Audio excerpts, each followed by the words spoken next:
نحمده ونصلي ونسلم على رسوله الكريم أما بعد فأعوذ بالله من الشيطان الرجيم بسم الله الرحمن الرحيم فلما استيئسوا منه خلصوا نجيا قال كبيرهم ألم تعلموا أن آباءكم قد أخذ عليكم موثقا من الله۔ پارہ نمبر 13 سورہ یوسف، رکوع نمبر 10، آیات نمبر 80، 81 اور 82۔ فلما استیئسوا، پھر جب برادران یوسف مایوس ہو گئے، منہ اس سے، خلصوا نجیہ، تو اکیلے ہوئے، نجیہ مشورہ کے لیے۔ قال کبیرہم، ان میں جو بڑا بھائی تھا اس نے کہا، الم تعلموا، کیا تم نہیں جانتے، ان آباءکم، قد اخذ علیکم موثقا من اللہ، کہ تمہارے باپ نے لے لیا ہے، علیکم تم سے، موثقا ایک پختہ عہد، من اللہ اللہ کا، ومن قبل اور اس سے پہلے، ما فرطتم فی یوسف، تم نے یوسف علیہ السلام کے بارے میں قصور کیا تھا۔ فلن ابرح الارض، پس میں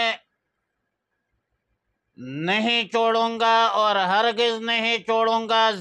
زمین کو، حتی یأذن لی ابی، یہاں تک کہ حکم دے مجھے میرا باپ، او یحکم اللہ لی، یا اللہ میرے لیے کوئی فیصلہ کرے، وہو خیر الحاکمین، اور وہی سب سے بہتر فیصلہ کرنے والا ہے۔ ارجعوا الی ابیکم، تم واپس ہو جاؤ اپنے باپ کے پاس، فقولوا، پس کہو، یا آبانا، اے ہمارے ابا جان، ان ابنک سرقا، بے شک تمہارے بیٹے نے چوری کی ہے، وما شہدنا، اور ہم نے گواہی نہیں دی، الا بما علمنا، مگر جو ہمیں معلوم تھا، وما کننا للغیب حافظین، اور ہمیں غیب کی کوئی خبر نہیں تھی۔ واسأل القریہ، پوچھ لیجئے اہل بستی سے، التی کننا فیہا، جس میں ہم تھے، اس بستی والوں سے پوچھ لیجئے، والعیر التی اقبلنا فیہا، اور اس قافلہ والوں سے پوچھ لیجئے جس میں ہم واپس آئے ہیں، وَإِنَّا لَصَادِقُونَ، اور بے شک ہم بالکل اپنے دعوے میں اور اپنے اس رپورٹ میں، اس خبر میں سچے ہیں۔ مذکورہ آیتوں کا خلاصۂ تفسیر کچھ یوں ہے کہ جب برادران یوسف نے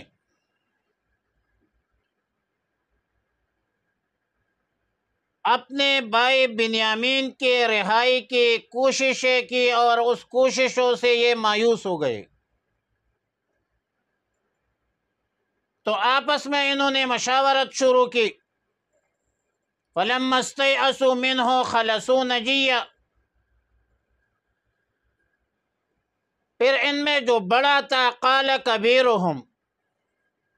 برادران یوسف میں جو سب سے بڑا بھائی تھا، اس نے کہا کہ آپ سب کو معلوم ہے کہ ہم نے اپنے والد گرامی کے ساتھ بنیامین کے واپسی کا پختہ عہد و پیمان کیا ہے، اور اس سے پہلے تم نے یوسف علیہ السلام کے حوالے سے بھی بڑی غلطی کی تھی،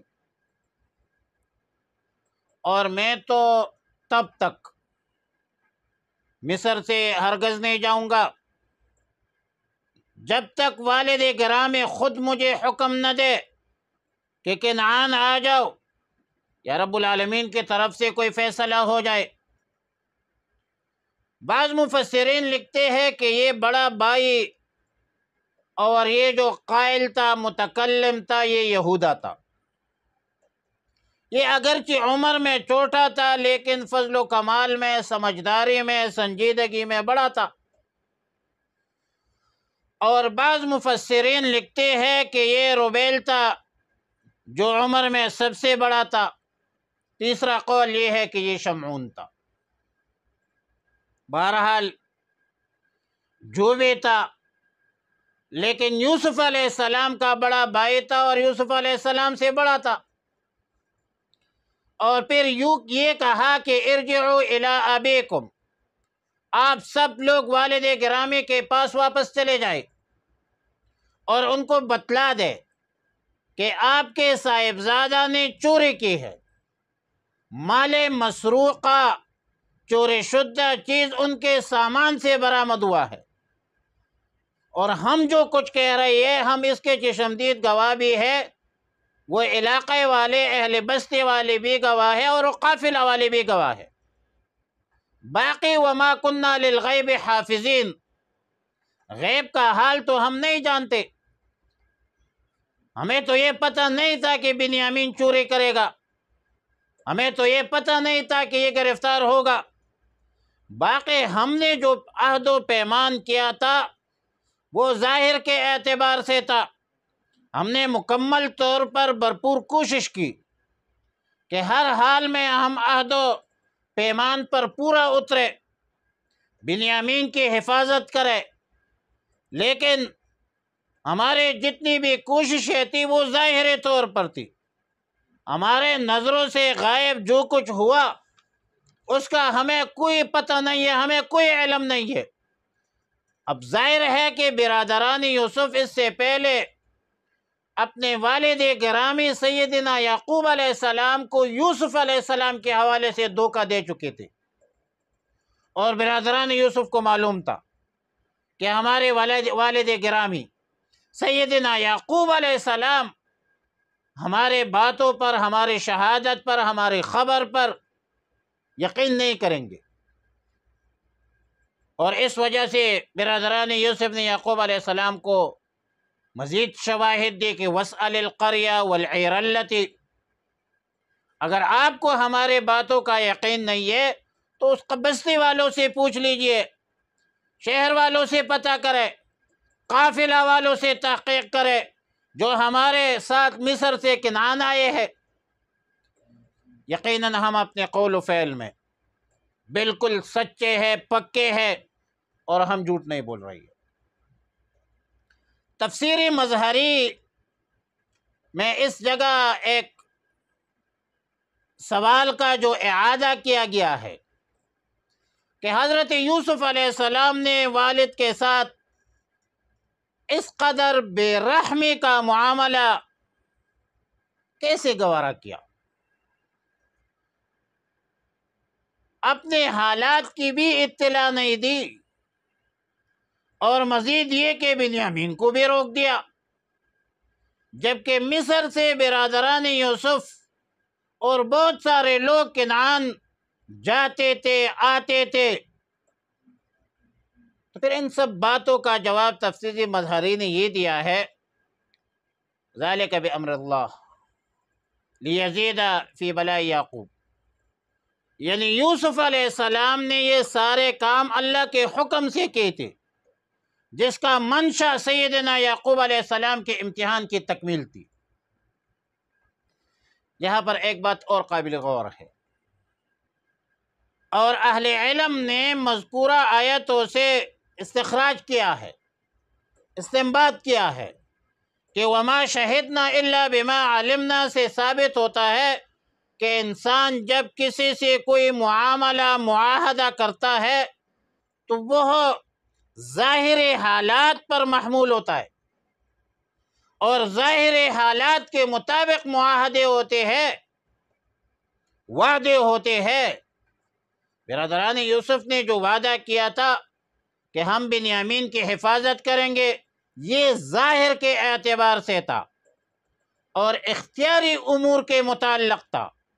اب چوری میں پکڑنا یا پکڑوانا یہ ذاتی نوعیت، بنیامین کی ذاتی نوعیت کا مسئلہ ہے، اس سے عہد و پیمان پر کوئی فرق نہیں پڑتا۔ دوسرا مسئلہ تفسیر قرطبی نے لکھا ہے کہ شہادت کا دار و مدار علم پر ہوتا ہے، اور علم خواہ کسی بھی طریقے سے حاصل ہو اور اسی کے مطابق شہادت دی جاتی ہے، لہذا چشمدید گواہی بھی شہادت ہے، اور ثقہ معتبر خبر یا مخبر کی گواہی جو ہے وہ بھی شہادت ہے، بشرطے کہ اس شہادت کو نہ چھپائے بلکہ بیان کرے۔ اور اسی اصول کی بنیاد پر فقہائے مالکیہ جو ہے وہ نابینا کی شہادت کو بھی جائز قرار دیتے ہیں۔ نیز آیت مذکورہ سے یہ بھی ثابت ہوا کہ اگر کوئی شخص حق پر ہو مگر دیکھنے والے کو ناحق یا گناہ کا شبہ ہو سکتا ہے اور ہو جاتا ہے، تو شک کرنے والوں کو یہ شک اور شبہ دور کرنا چاہیے تاکہ دیکھنے والوں کو بدگمانی نہ ہو، جیسا کہ بنیامین کے واقعہ میں گزشتہ واقعہ یوسف کی بنا پر شبہ پیدا ہو گیا، اس لیے انہوں نے اہل بستی کی گواہی پیش کی، قافلہ والوں کی گواہی پیش کی، اور اس میں انتہائی احتیاط کی ضرورت ہوتی ہے۔ رسول اللہ مبارک صلی اللہ علیہ وسلم نے عملاً اس بات کی تاکید کی ہے۔ جب حضرت صفیہ ام المؤمنین رضی اللہ تعالی عنہا کے ساتھ مسجد سے ایک کوچہ کی طرف تشریف لے جا رہے تھے، تو اس کوچہ کے سر پر دو شخص وہ اس پر نظر پڑی، تو رسول اللہ مبارک صلی اللہ علیہ وسلم نے دوری سے آواز دی کہ میرے ساتھ صفیہ بنت حوی ہے رضی اللہ تعالیٰ عنہ۔ ان دو حضرات نے عرض کیا کہ یا رسول اللہ صلی اللہ علیہ وسلم، کیا آپ کے بارے میں کسی کو بدگمانی ہو سکتی ہے؟ تو رسول اللہ صلی اللہ علیہ وسلم نے فرمایا کہ شیطان انسان کے رگ رگ میں سرایت کرتا ہے، ہو سکتا ہے کہ کسی کے دل میں شبہ ڈال دے۔ رواہ البخاری و مسلم قضا فی القرطبی۔ بہرحال بہتر صورت یہ ہے کہ کسی کو بدگمانی کا موقع نہیں دینا چاہیے، تہمت کے مواضع سے، تہمت کی جگہوں سے پرہیز اور گریز کرنا چاہیے، اس لیے فرمایا اتقوا من مواضع التہم، تہمت کی جگہوں سے بچو۔ لہذا